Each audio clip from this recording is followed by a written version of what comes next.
Joey. This week I'm joined by Neil. Hello. By Imogen. Hi, Joey. By Dom. Hi there. That's it, isn't it? I thought it sounded like you were going to say a special guest. No. The inexorable march of time goes on. Another wretched day, another wretched season, and another wretched podcast. We're here again.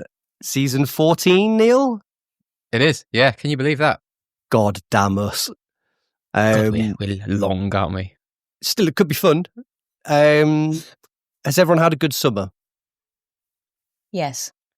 Yeah. Yes, overall. You have, haven't you, Dom? Every time I go on Instagram, you're in a new location. Oh, where have you been, Dom? I've been to Tuscany over the summer, which was it was during the playoff final, so I was very glad Yeah, you made a good to choice. pretend there was bad internet signal and not follow that day. Still yet to find out who made the Premier League, and I'm kind of happy with that knowledge. Yeah, also trip to Croatia where you get to discover how far Hajduk Split graffiti goes along the coast. It's a good game to play. How far does it go?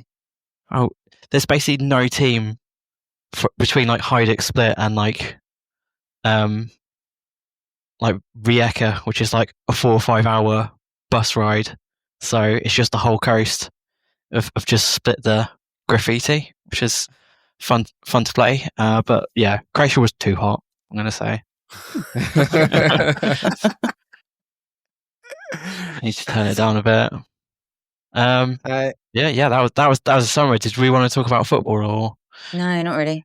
No, we've rebranded. We haven't told you. Yeah, we're now a holiday podcast. Yeah. What about you? Who are you talking? Who are you addressing there, Neil? Sorry. That was Dom. Oh, sorry. I thought you said, "What about you?" Okay. What about you? What about you? No, not to me. Let's move this on. Yeah, we pushed up really well. Imogen,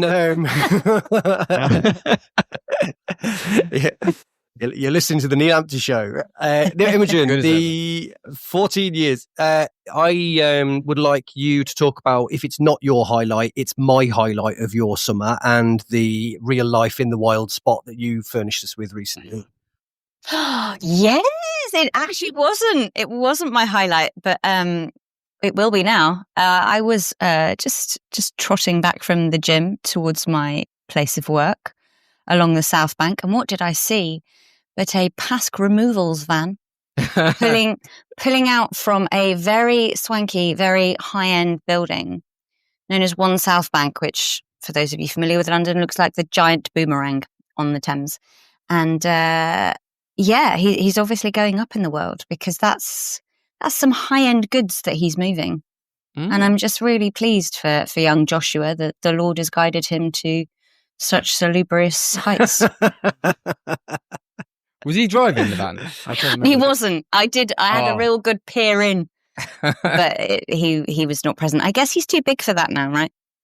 He's just he's got his minions. That's it. Yeah. What a find that was. So I'm pleased that you enjoyed that, Joe. Did anyone else? Yes, go ahead. Sorry, has he ever engaged with us? Ever? No. I thought he was sponsoring us. Is that not a thing? He's I don't know if he knows he's sponsoring us. He has seemingly unironically occasionally liked some of the tweets that we've said. But in that way that I think that people like that just think, there's no such thing as bad engagement, to sort of paraphrase the famous saying. Did anyone actually watch his 30-minute guide to creating your own successful furniture moving business that's on his website and stuff? I did not. It's a must watch. Really? I don't know. Yeah, I'll have to try and find it and post it on Twitter or something. But he's got a video you can watch that is ostensibly an advert for another video that he's trying to sell, but that he does give you a little peek behind the curtain as to how to build a successful furniture moving business. Step 1 is buy a van, and then step 2 is move some furniture. the video, he's in the video is like, but it's not as simple as that. And if you want to find out the real secrets, you can pay me some money and I'll tell you. You're like, think. What about if I create a better removal service company than his in London? He won't like that, will he? Through all his tips. I don't know. Let's buy a van, obviously. That's a good start. Can you create a better van service than Pask's removals? All you have to do is ask. Imogen, what was your highlight of the summer? It was another former player of ours going to the Arsenal and making us lots of lovely money, because I have been Cassandraing it up for, well, as long as he's been gone, saying how great he's going to be for Arsenal and why don't they just buy him to anyone that will listen, whether Arsenal fan or not. And he's finally done it. And I'm very excited. The most excited I've been, actually, for any player that's moved on from us to play in the Prem. It's wonderful. Will so he pleased for him. Yes, of course he will. Of course he will. I've said he will. It has to. Be really embarrassing if he doesn't. Well, they've got no one else, have they? So he'll get a run of games. There's a lot of talk about him starting. Fine. Yeah. There's a lot of talk about him starting from the bench. I was like, sorry, that's not what Victor does. He won't like that at all. He will not allow that. Don't do that. He played today. He didn't score, and the internet has had its way with him again. Yeah, I bet. Just the only issue with any of these things happening is just playing for a Prem club. You have to indulge that entire fan base, that entire world. I hate it when we have high-profile games and they all infiltrate our world and start talking about us. It's just like, you're all mad. Like, that's the only shame. I kind of wanted him to go to somewhere less mad than the Premier League, just because, I don't know if there's anywhere less mad, but somewhere where I just can't stand. Did you see that? They're all mad. At the start of the summer, the main club that he was being linked with was Juventus. And that would have been one hell of a party for Big Vic to move. I would have liked that. To move to Serie A, where you get the impression that he might have had that extra space and would have definitely had an extra yard of pace over most of the defenders. Oh, that would have been lovely. That would have been a big, legitimate club that you had the feeling he would have been the main man at, because they're not at their peak at the moment, and that he would have that would have been beautiful to watch that, and he'd have looked gorgeous in that black and white kit. Arsenal's got a touch of doom about it to me. I just think they've spent 5 years just like begging for a striker. How good is this striker going to have to be now to fulfill all of that expectation? And he's just scored 97 in 100 games. Do that again, please, in the Prem. Yeah, sure.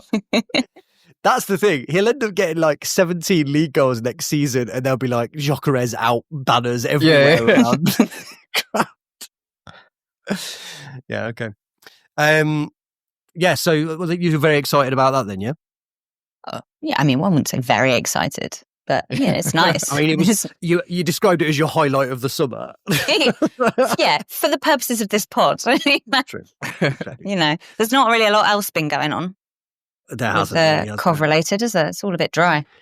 No, and as well, I don't know whether it's just me. I'm not seeing a lot of content. Well, I mean, where's my content? Yeah. What I think we need is a full preview of the entire championship season, potentially 90 pages long. I think there's definitely a gap in PDF format. Like yeah, it's something that I can just draft and take out with me at some point on my phone. I don't know why nobody's done that yet. I'd quite like it if it focused on Cov and other teams. Like 20% Cov, and then Yeah, just so you get a real feel Have for we come up with something here? I don't know. Can we... Where's that ChatGPT? We'll get that to write it later. Yeah, that would be good. It will never be done. Dom, of course, has done that, haven't you, Dom? Yes, that is true. It's that plugged. We've done a better job than you there, Dom. Yeah, just Google it, get the AI summary, and then jobs are good in. Yeah. More shameless self-promotion there from Dom. It's unbearable. Yeah. Neil, your highlight of the summer? I think these highlights are going to get sort of incrementally more innocuous, because mine is, you sent a picture of Jodie Jones having a haircut, and I was really thinking that might be it. I was like, this is big. Your photo. This is big news. I know. You reminded me of that, and I was like, oh, that actually was a big moment. Him having his haircut finally. The stress of having to cut his hair, the famed locks. I mean, that must have been a tough one. So yeah, that was potentially it. But then actually, realistically, my moment was coming back, and I watched the 2 friendlies. I went to both of them last week, and I really enjoyed it. Really sunny day. You don't get too many sunny days in the season. It was lovely and warm. Went and watched us. And I like us. I think we're quite a nice team, and we were playing good teams, good players, and we looked perfectly capable of playing with them. So that's a very sensible one. But it was nice for us to play those matches and not get beaten 5-0 like we did against Monaco. So it was useful. But that was my moment of the week, actually, coming back last week and easing back into it with a couple of really nice matches to watch. Well, that's very nice. Can I ask, does anyone know what the score was when we played Brighton in the behind closed doors friendly? It's 2-0. We got minutes on the legs, Joey. What was it? It's 2-0 to Brighton. There's highlights on YouTube. Ayari scored, and then guy from Rangers. It's just one of my highlights of the summer. Did anyone read the match report that was on the official website immediately afterwards? Yeah. It was written in a way that made it look like Brighton won 1,000,000. But just don't mention the score. Well, yeah, I guess that was what confused me, because I saw the highlights were on YouTube, but I didn't watch them, partly out of fear. But the match review said I'm sure it said Brighton scored a number of goals in the first half, and then in the second half, a number of goals were scored. And we're like, well, that doesn't sound good. That doesn't sound good. Everyone's lost count. That sounds like it was a lot. But they were like, the whole match report was like, the game was played and don't ask any questions about it. It was fine. Let's move on. But then it was 2-0. I was like, why couldn't you have made that? You've made that sound awful. But it had got very much the flavour of the what's that famous Twitter thing of my not involved in human trafficking T-shirt prompts a lot of questions that are already answered by the T-shirt. Yeah, okay. Well, that's the summer then, but that is sort of also everything, because unless anyone's got any exceptionally strong opinions on Kane Kessler-Hayden or a Spanish left back that you won't really have seen, it certainly won't have seen play left back. So I don't think he's played left back pre-season, has he? Not really. I feel bad though, Dom. I thrust both your holiday and your review on you as your moment of the summer. Were they actually your moments of the summer? In a sense, yes. Because the main thing is the transfer activity has been bloody slow. I think for me the highlight is somehow on Sky Blues Talk they've reached 300 pages of transfer rumours for 3 signings. What? How? That's kind of like, it's almost like how we're big, that people care that much to discuss that little. People prefer transfers than football, don't they? Like a lot, not everyone, but a lot of people, and it's just absurd to me. It's pathetic. Like, it's really, really pathetic. Plus, as discussed on our WhatsApp group earlier today, I don't know who any of them are. I just rely on what Dom says. Yeah. Inevitably, he'll send me, not personally, just his email. We'll send out some sort of very comprehensive review of them, and I'm like, oh, that's fine. Now I know everything I need to know. But why does everyone get so excited? It's absurd. Who cares? Wait until they're in the door and then get excited. Instead of, we might. Oh no, we could. We haven't got him. It just seems like such a lot of time. They've just spent like looking at something that hasn't happened. It's just very strange to me. And obviously people can, theoretically enjoy themselves however they want. Of course, you know that I won't tolerate that, quite frankly. No. Okay, so I mean, your response there was as vague as a Coventry City behind closed doors match report. Dom, you said that was in a sense, your your moment of the summer. Does that mean that you have one to offer up as extra, or that's that? No, it's just been the insight into the human condition that has offered checking in every day. It's like if you give a group of people a small amount of food, how long until they start fighting? It's kind of been the process of that. They've long turned on each other, and now they're just desperate for football. It's quite the roller coaster, really. Indeed, it is. Have we lost the in the know person? There was an in the know person who seemed to get a lot right, who now either doesn't have much to say or I forget their name, so this is not a very good anecdote, but they seem to have lost their in. Is there any more in the know people on there, or are they all just everybody getting it wrong? I think it's everyone being competently wrong to each other for 300 pages. Amazing. Okay, and that's what you really want to see. It was either last summer or the summer before that I had some fun and nobody else had fun as usual of kind of like, either pretending that I knew what was going on or saying things were going on that weren't going on the social media internet. And I've not, even for someone that's experienced a lot of backlash in their life, it's one of the biggest set of backlash. Like the idea that I would like joke about potential transfers had people in an absolute tailspin. Yeah. You would think that I was like joking about like child murder. People were like, yeah, I actually don't think that's funny. Like, I mean, it's not funny. I don't think anybody argues that, but I don't know why you're so angry about it. This is the worst summer we've ever had, Joey. Come on. It's not. It doesn't matter. Yeah. So look, where do we start then? Do we start with the composition of the current squad? I mean, these are the same things basically. So look, let's assume that we have got the players that we've got and that we don't get any more. How well does this season go? Well, I think we go on, Neil. Go on. I think people forget that more than anything. Like what's happened is we have a squad which achieved relative. Not success, that's not a right word, but it did all right last season. It got to within a kick from Wembley. It's quite a competitive team. Now, I don't know anywhere in the rules of football which say that a competitive team one season suddenly becomes, like 50% worse the next season. So you then have to buy 10 more people to make it even make it better. And I think there's this sort of obsession with, my mate said the other day, like obsession with volume in terms of the only way that anybody can deem a summer successful is if you buy a load of players. And it's just like, well, actually, let's remember how we were pretty good last season. I think we're on the brink of losing Van Eyck. So what have we done? We brought in potentially the best alternative you could do in that position.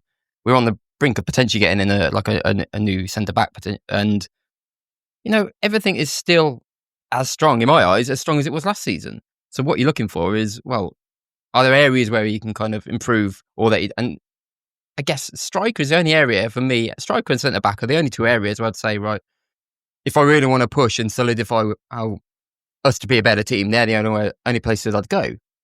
But I've seen stuff on Twitter where people are saying it's, we've had a horrendous transfer window, and it's just like, what world are we living in here? Like, I've known the season where we've lost entire teams, and like we've basically got the same team, and we brought in some reasonable quality, and we've still got a month left of a transfer window to go. Like, we're allowed to be relatively relaxed about it, aren't we? Well, yeah, and if you apply a certain sort of logic to it, that a transfer window where you've signed 10 players is almost by its own definition an unsuccessful transfer window, because if you've had to sign 10 players, you're in a bad position one way or another.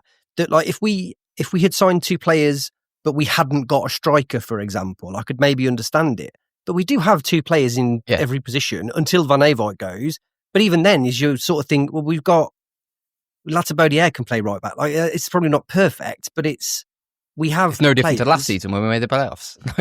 and the other thing oh god, the other thing that we know is that it's a team game, and that a lot of it is about built up relationships, and so you're not having to bed in 10 players who've never met each other ever again. So yeah, I agree with you. I think it's absurd to think that what we needed was another 9 players when we know that lack of continuity is a bad thing. I think we probably would all surely like someone else, or maybe possibly be greedy and say 2 more players. Imogen, was that fair? If you could pick a position to strengthen, where would you strengthen at the moment? Centre back, because we seem to be replete with strikers. I'm not sure Lampard likes half of them, but there are a lot of them. So he's got to make do with what he's got, and if he can't offload any of them, and with Binks going, I would be more comfortable if we got someone in at central defence to shore it up a bit. I mean, there's this talk about this. What's his name? Charlie thingy? Who is he? Dom? Charlie Hughes. Yeah. And aside from quite questionable facial hair, I couldn't tell you too much about him.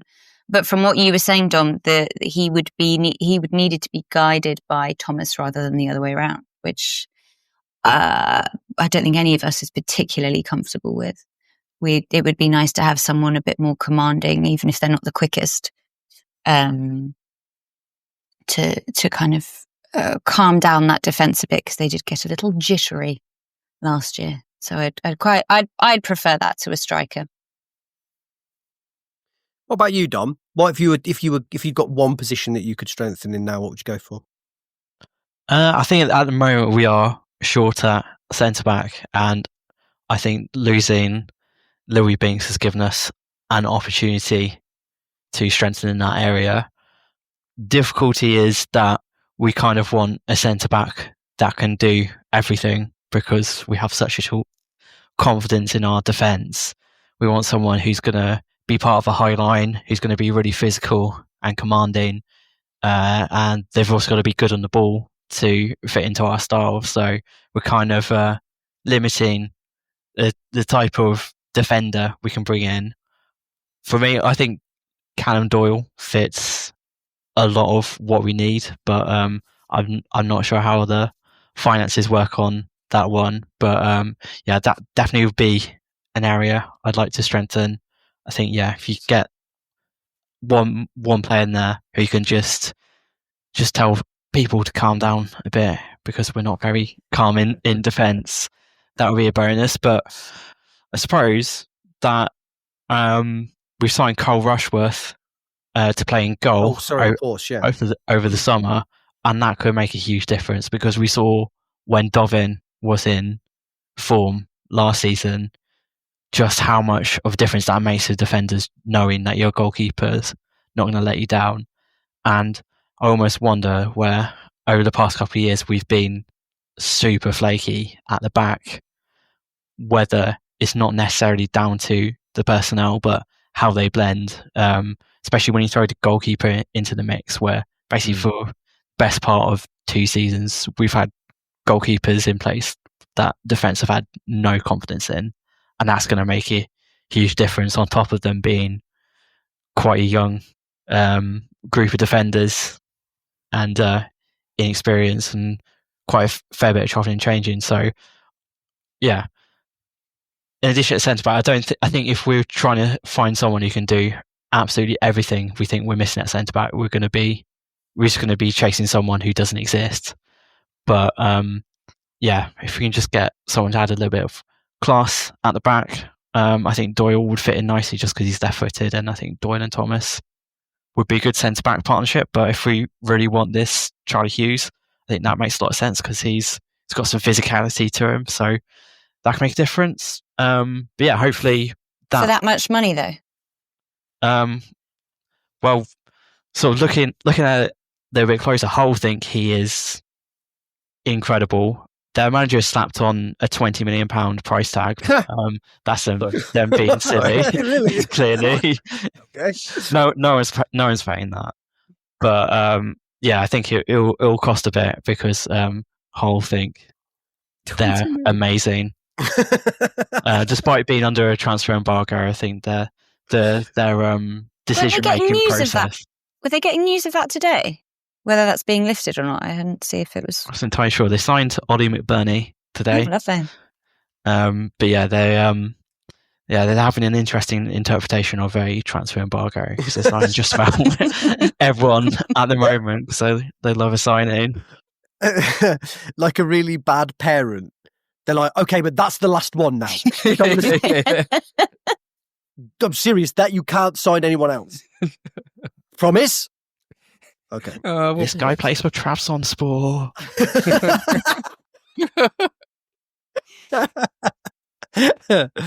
Very good.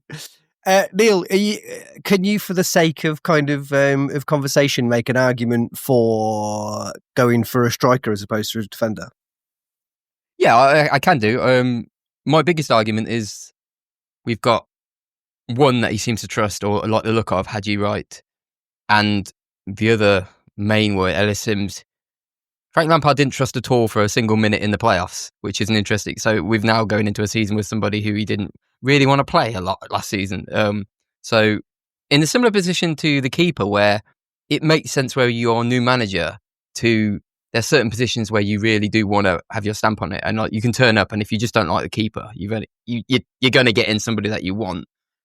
It kind of makes sense for me as well. Somebody who's you're going to trust up front, and I think that's the only argument for me. It's like, because I like Haji Wright, and I think we have enough numbers and enough people around there in the system to score the goals that we need, and we saw it last season. We do score goals, but for me, if Frank Lampard wants to build the team that he wants to build and have the right person in that position up front, like I don't want him to have to put up with anybody, and like I don't like the idea of him just having to put up with Ellis Sims, because that's not going to build anybody's confidence. So I think, and again, it's all about like, I guess, either consolidating or stepping up to another level. And like, those are the two positions, at centre back and striker, where if you want to go to another place as a club or as a team, I think that's where we would do it. Everywhere else, he went out and bought the best midfielder in the league in January, and we've got lots and lots of options elsewhere. And we've got you'd like to think one of the best right backs and all that sort of stuff. So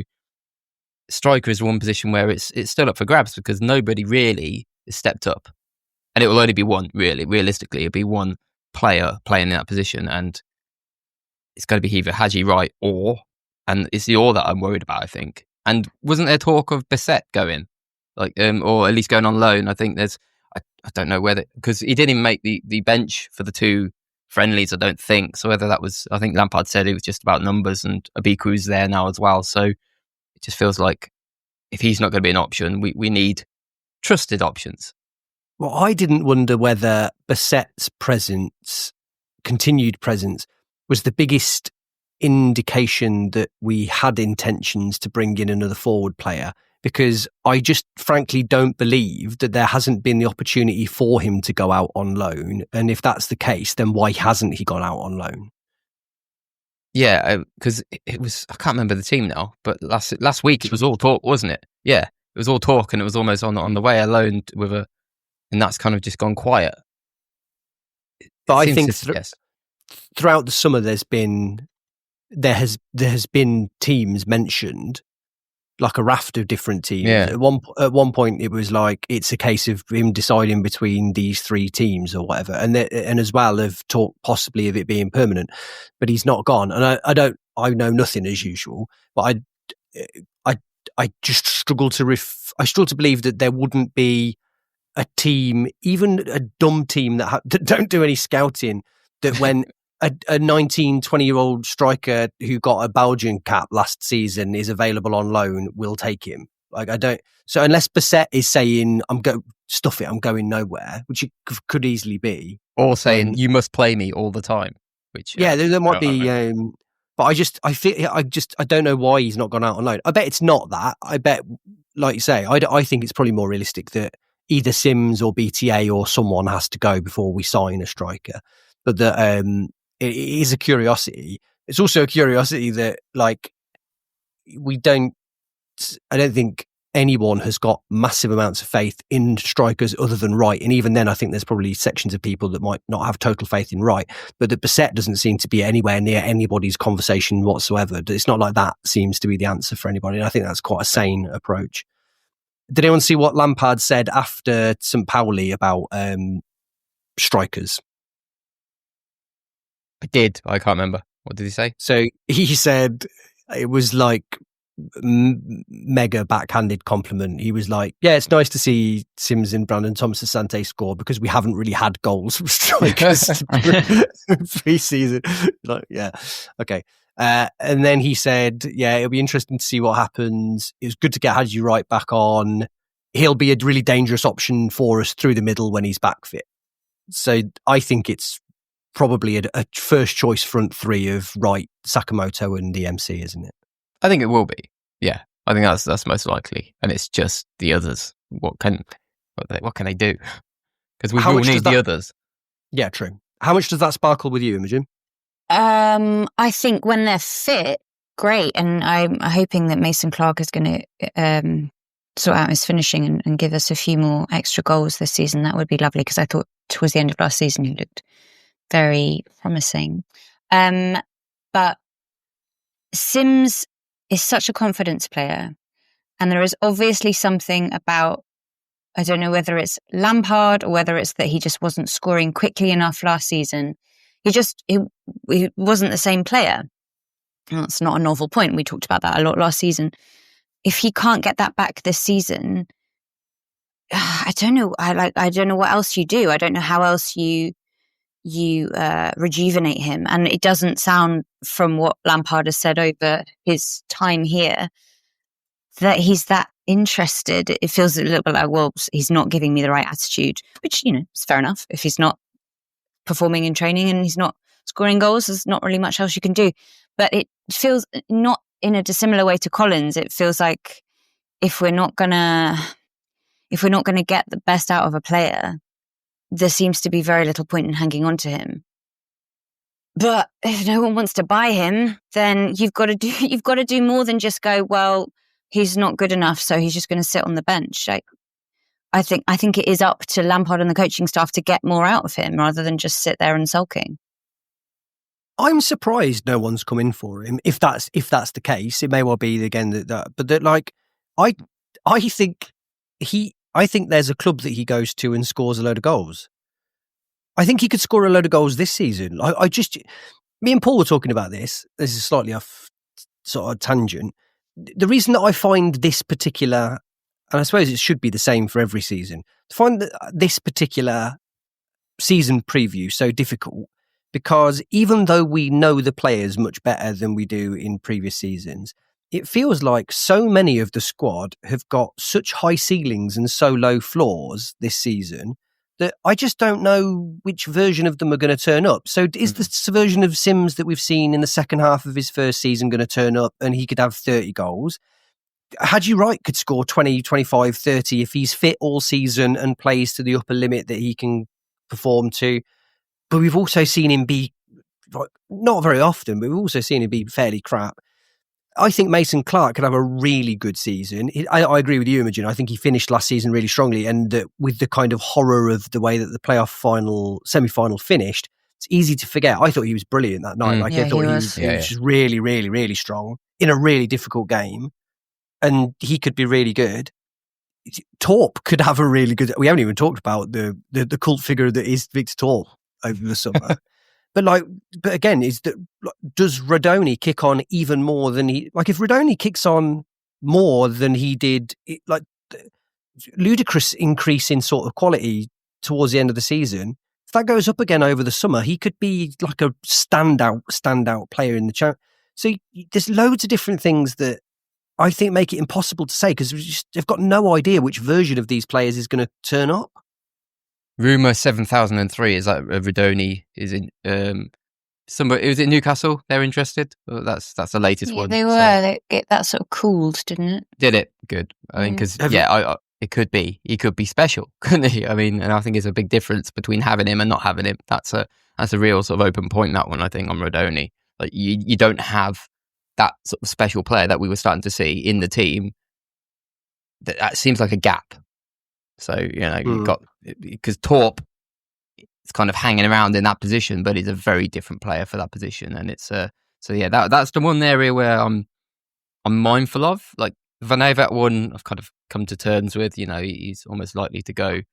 Rudoni, I don't think we have a plan which is sort of foolproof or shores us up if he does leave. So that's an example of somebody where if he goes, you kind of want him to go sooner rather than later, so you can kind of replace him, because going last day of the transfer window and not having a replacement for Rudoni does change the way that we play quite a bit, I reckon. Well, Dom's been touting him around all summer, hasn't he? So, do you care to elaborate on that theory, Dom? Or well, what I'll say about it is, I think our perception of a player's value is very is based very much on what's happened recently. Because I remember last summer, the player we wanted to hold on to was Ben Sheaf, and we were saying if someone bid £50 million for Ben Sheaf, that wouldn't be enough. And he went on, and admittedly he's had a very injury hit season, but now like almost no one's talking about Ben Sheaf. The only thing people are talking about Ben Sheaf at the moment is, oh, can we sell him and get a bit of money for him? So I think that shows how quickly I think a perception of a player can change. And I think what we're seeing with Rudoni right now is his perception, both within and outside of Coventry. I don't think it's going to be any higher than this, unless he goes on and literally scores like 20 goals next season, which is not realistic for a midfield player. I don't think. I think you are looking at someone who's at the peak of their value, and I think if we are a club that are purely focused on buying young players and selling them when their value is highest, in the belief they'll move us on, I think there's got to be a question of, if someone is going to bid £25 million for Rudoni this summer, is that ever realistically going to happen again?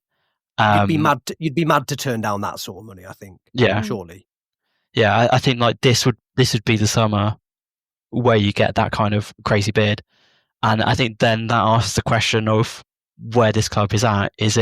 Are we at a win now mode where we're like, this season we've got to make the Premier League and we're going to keep all of our best players, and we're not operating this plan where we're slowly going to keep on selling players until we have a load of money and the general level of the squad has been improved? Or are we going to commit to that? So I think that would be kind of the test of where we are this summer, where if someone comes in for a truly big bid for Rudoni, I think it's possible they look at that and go, we might not ever see that kind of money for him again.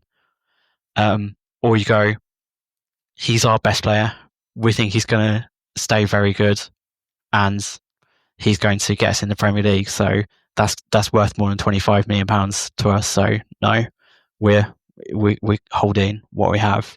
So that was kind of my rationale. I think, yeah, basically, I think if someone's going to bid a crazy amount for Jack Rudoni, this might be the only time that happens.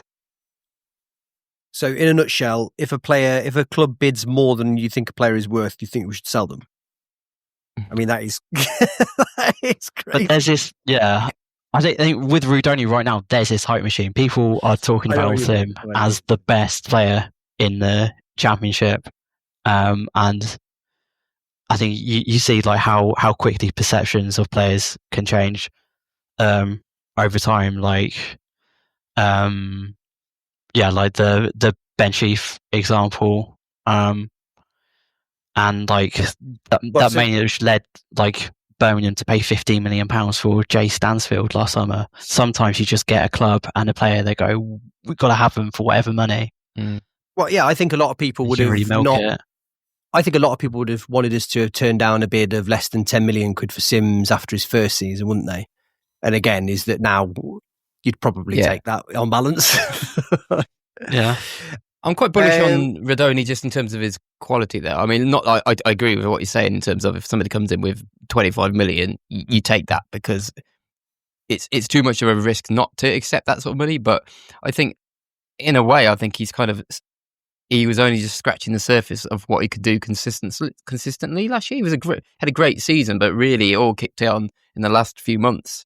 And I feel like, I do expect him and rate him enough to think he can carry that on, do the same, or the confidence might even send him to a completely different level again. But like you say, it's completely speculative, but I do fancy him to continue to be good, at least. So, the interest, I don't think this summer will be the only time there is interest, if that's the case. But that's it's all speculation, isn't it? This is very much the deal or no dealification of football economy. Yeah. Really, with deal or no deal, if you get the offer of £12,000 or more, you should take it because statistically it's not likely that you'll get a higher offer.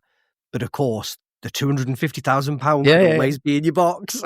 But I think like this with Callum O'Hare. That's why I had no issue with him or any player like that. Like his hype was at a really big place where he was able to then really take his pick of a club. And he can do one of the people saying, no, we should sign a contract so that we can sell him and make some money off him. Like in 6 months' time. He was like, well, 6 months' time is a long time in football. He might not have the same value or ability to pick a club at that point. So to hold any control in football is really quite important. So I had no issue with him, like not signing the contract and just striking while the iron was hot and saying, right, I'm in play. I'm gonna choose a club now, rather than I never get that. Oh, they should sign a contract and then let the club make some money off them at a certain point, or give us an extra year. Don't say give you an extra year. We might hate you in a year. Let's see what's happened to, like, say, Sheaf and all that other people had you right, and he only had a bad 2 days. Like, I mean, it's just you can't trust it. So I can't. You've got to take the opportunities when they're there. Really, there can't be a less trustworthy or consistent industry than football.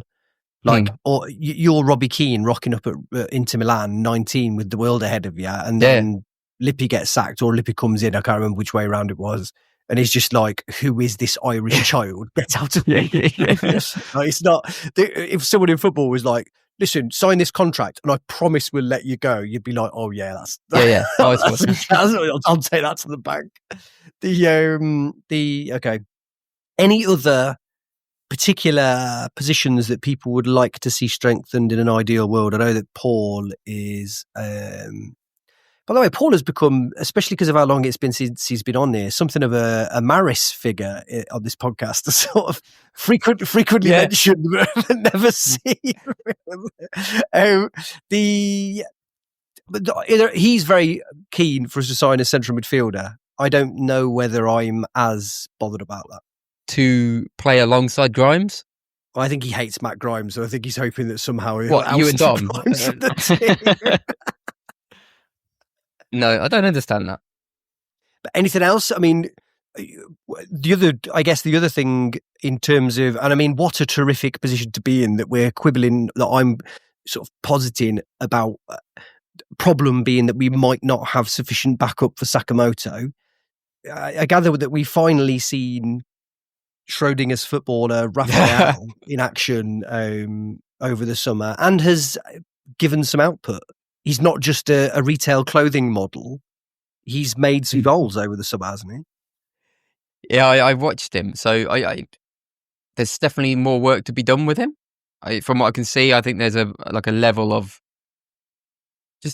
footballer quality in a similar way to, I don't know who to, like Sims. Like, it's a little bit chaotic, which can be good. And he's obviously got some speed, and he's got some energy. And I think there's a lot of sort of that he linked up nicely with players, and I think he's got the intention to link up nicely. But I guess it's still an unknown, that one. So we didn't see basically anything of him last season, and then we've seen a little bit more in pre-season, and he's getting on the pitch. And he set up the goal, which was a great cross. He did a good, did a good thing there. But I think it's one of those where is he any different to Tavares in the sense where he's like a last chance saloon kind of player, rather than anybody that you can really trust to maybe rotate a little bit more.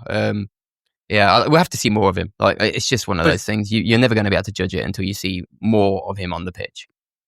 But if Sakamoto's injured, I think it's him, isn't it? Or am I missing someone? I guess Thomas Asante. Well, this is what I'm thinking. I think it will end up going down that route just for, again, Lampard. He's very much down the trust, isn't he? What can he do? I wish or Mason Clark. I wish people could have seen Imogen's face there, because I think that was that was like me. It's a no. That was like you'd gone into a public toilet and immediately seen quite an unexpectedly big turd in the bowl. Yeah. No. I would venture a left wing back might be nice to have someone. If we presumably are going to move, if we move on presumably Bidwell. What about Brow? Goes. Well, we don't know if he's any good. Yeah. So, yeah. So we're signing replacements for players we've not in the team now. Just in case. The thing is, with De Silva and Bidwell, I'm not really convinced by either of them. So I would like another one. But, yeah. I mean, you did ask. You did ask if there was anyone else. That's what I would like. It does make good kind of it's prudent transfer planning. Sign another left back, but then sign another left back. So if that left back isn't good, you haven't got to then have a transfer window. That's what I'm saying. Just bad left backs. Listen, come January, you'll thank me. There's one thing that this has made me realise talking through this. There's a lot of players still at the club, really, isn't there? Like Jamie Allen still there, knocking about. Why? Someone said Collins' name before, and you were like, "Oh yeah, I thought how is he still?" We've got a lot of keepers. What does he do? There's You'd have thought at the very least they'd have let him do the keeper kit above the lad whose full-time job is to do the keeper. Is he Bell? Oh, Bell, yeah. Oh, yeah. But like, bearing in mind how many keepers we've got, the fact that they were like, well, everyone's unavailable and Collins is there, like, oh, I guess it's me then. They're like, no, we've got a sixth keeper who's going to do that for us. But he's still under contract, I assume. Still there, yeah. But it's a kindness to let him go. That's a tough. It's a no-brainer because somebody's got to want him. Yeah, and that's the hardest part, isn't it?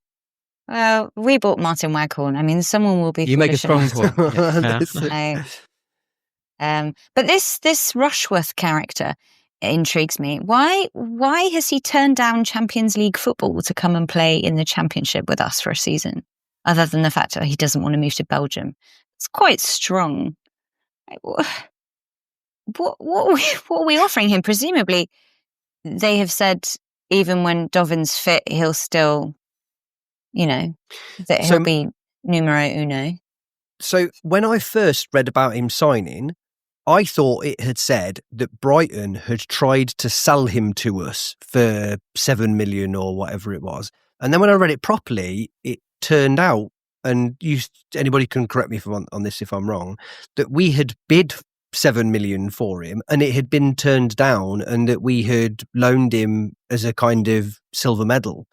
And so I wonder whether they've said to him, like, we do want you. I think that's most likely, yeah. This is a loan for now, but in all likelihood, we probably will be buying you at the end of it. We're not going to pay that amount of money now when we can get you on loan.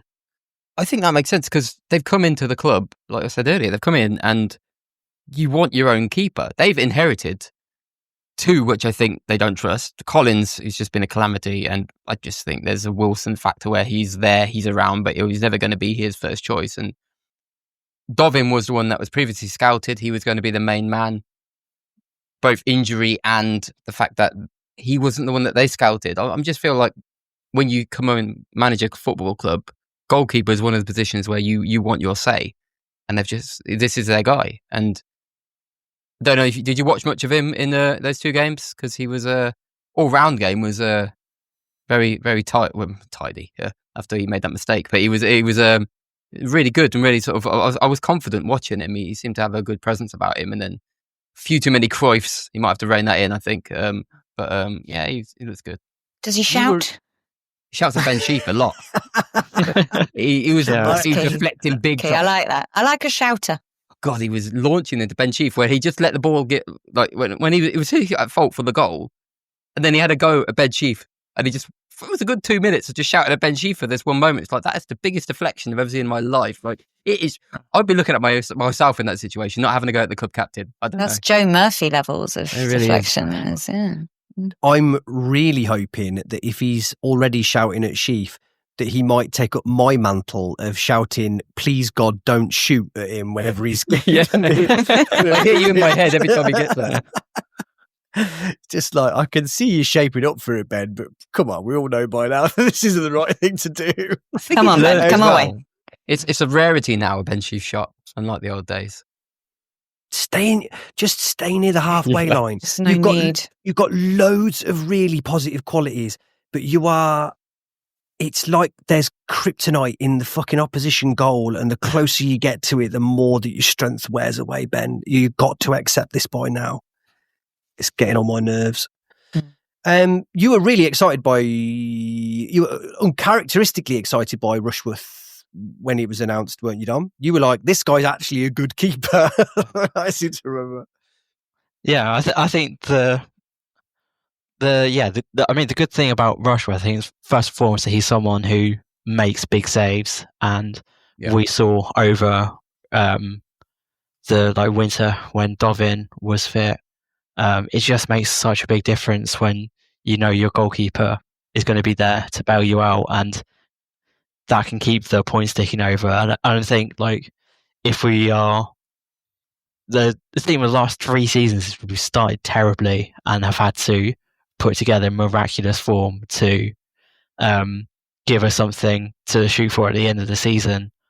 And if we just start averagely, that would go a long way into making it easier to make the playoffs. And I think having a goalkeeper who is going to bail you out if things go wrong, and I think that's kind of a natural thing that happens at the start of the season anyway, when people are still getting up their fitness and trying to build that familiarity. If you've just got that big security blanket at the back, that's going to make a huge difference. And you can throw out as well, which I think is a bit of a change from Dovin, where Dovin was really good at just receiving the ball under pressure and just passing to keep it moving along the back, to have someone who can actually start attacks very quickly out of the goalkeeping position. I think that could make a big difference too, and help us stop being entirely kind of just this really slow possession team that we can kind of get caught into being at times. So famed long throw, is that right? Is he, there's a couple on his highlight reel, which are really impressive. So yeah, and I think with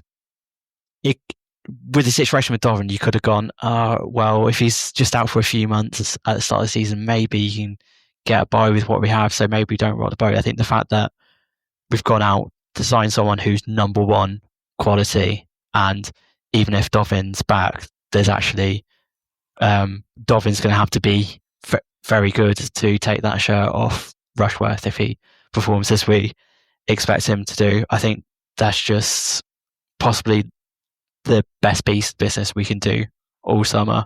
It's just getting that goalkeeper position right, because it's dogged us for 2 years, and to actually to get to a point now where if Dovin's fit, we have 2 goalkeepers we're really confident in. That's a huge upgrade on where we've been recently. So that's something to be excited about this season, I think. If we get Dovin back, we'll have two keepers that we're really confident in, another that we're really not confident in, another that seems like a nice guy and has been okay, and then another one that we haven't. Is it possible that we've got too many goalkeepers? We trade them in for maybe another defender. Oh, yeah. Defender-wise, Callum Perry, by the way. I don't know if you caught a glimpse of him in the Betis friendly.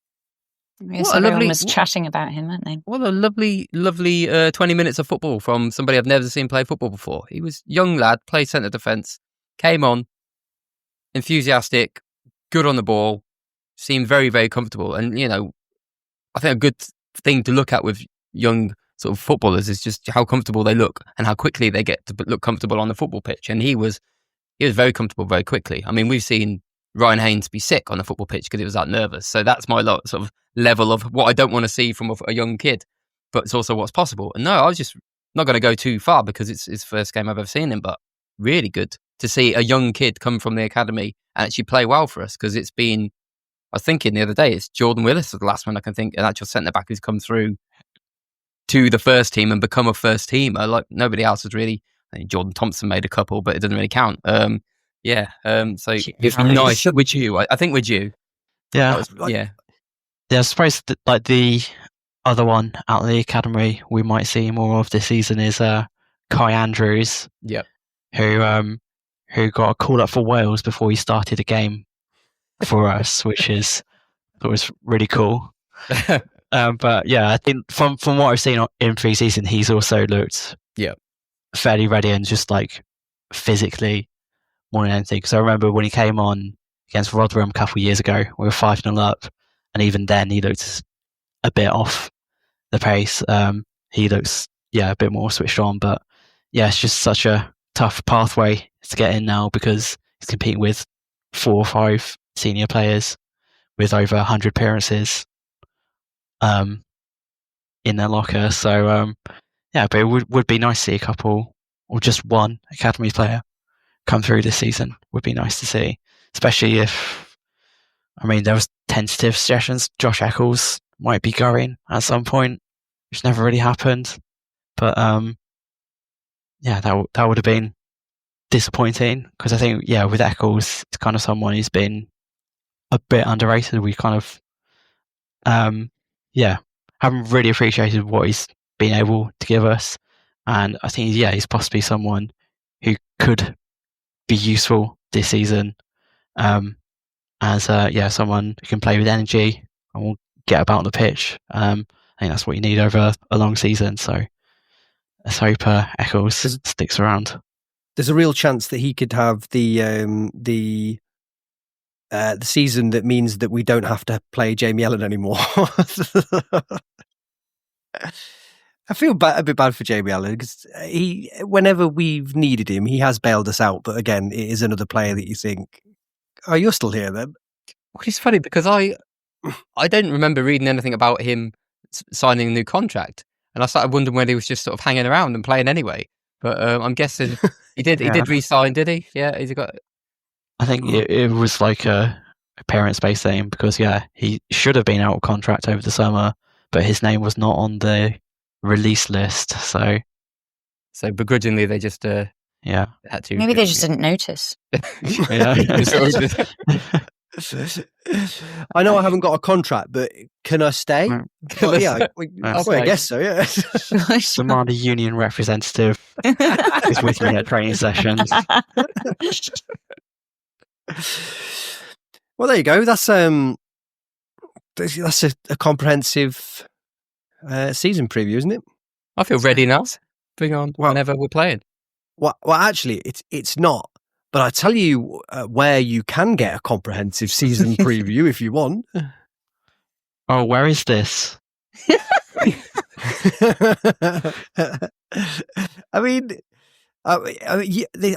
much. It's not. I guess we haven't had any new listeners, have we, for a long time? I wouldn't have thought. So you're right. I sort of think you should say the name of the website or whatever. But I guess you put enough effort in. I think just at least mention it. It's sidewayssammy.com. Yes, that's right. There's 2 S's in the middle. Sideways Sammy makes 2 words.com, and it'll be the top result unless you're listening to this on Saturday. Then it will be the whole preview because you always get new commentary articles on sidewayssammy.com. More than you could possibly read forever and forever, never stopping for the new season for 21, 24, 25. We'll have more players when we're playing in the Super League. I'll still be previewing it. I'm not going anywhere. Does anyone ever ask you about the name of it? Not really. I think the last time was like an interview about 10 years ago. I was like, I've got a blog, here's my extra skills. And then they're like, what's it called? Sideways Sammy. What does that mean? It's like, well, between 2007 and 2010, Coffee City had... You know Sammy Klingon, right? No? Well, this is going to be difficult. This is Won't hold essential for you to know. Sorry. This is going to be a tough one to explain.